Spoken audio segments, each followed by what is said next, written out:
U.S. automakers reported their monthly sales this morning. The numbers look pretty good, better for some than others.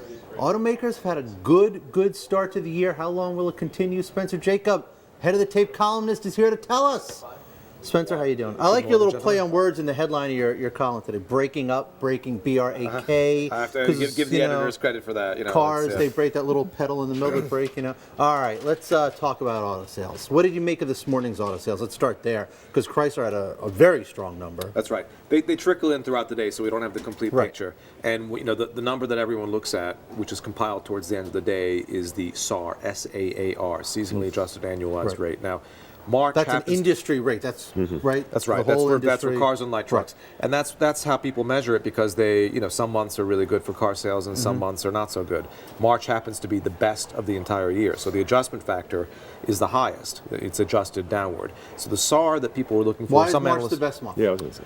Well, it's the beginning of spring.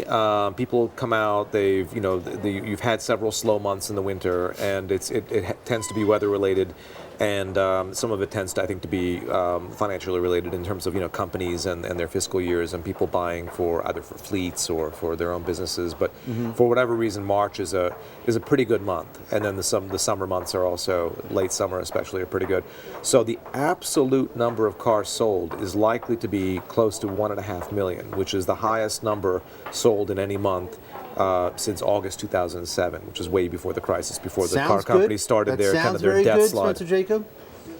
Now we've got a couple of numbers out. We've got Chrysler out 34%, we've got Ford 5%, and GM 12%. GM is a little disappointing relative to expectations. Ford and Chrysler both a little bit better, but it was expected to be a good month. What's really surprising, though, is just the trend of the last few months, how strong it's been. I mean, most analysts were looking for 13.5 million cars to be sold in the U.S. this year.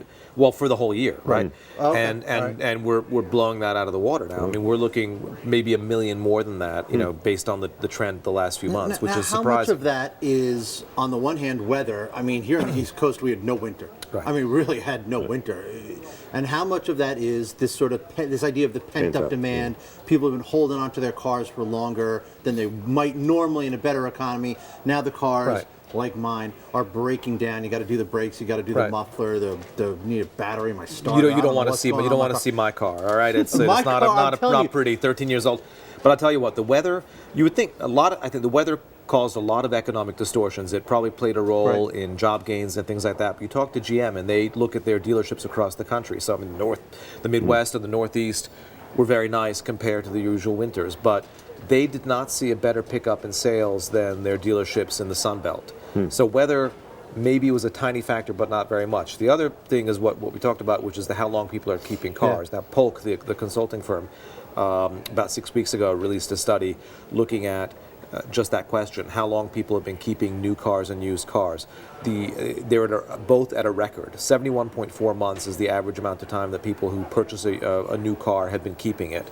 And used cars are up too. The two combined are up by 23%. And so people now are saying, hey, the reliability is a factor, but that number really started coming up in 2008. I do, yeah. Since we moved back, it's only 3 years. I've been moved back from overseas 3 years ago. One quick question. Guy's a big managing editor, makes the big money, can afford 3-year-old car, man. I'm making it's a Honda Civic too. That'll there you go, yeah. Forever. So there you go. Just getting broken in. Yeah, exactly. Right. But isn't this pent-up demand something of a double-edged sword in the sense that, yes, at this stage we get this wave of orders, but at some point, if it sticks with us, it's going to be slow growth going forward, right? Well, absolutely. I mean, and there have been, think about it, 3.5 years of depressed demand relative to normal. Now, from 1998 through 2007, we had average car sales of almost $17 million a year in the U.S. And we've averaged about 4 or 5 million a year less than that for 3 years. So it's going to take a while to catch up, assuming that was any kind of a normal level. And you still have the population growing and cars still get old. So it could last a while, but it won't last forever. Right. Yeah. Nothing ever does. Nothing does.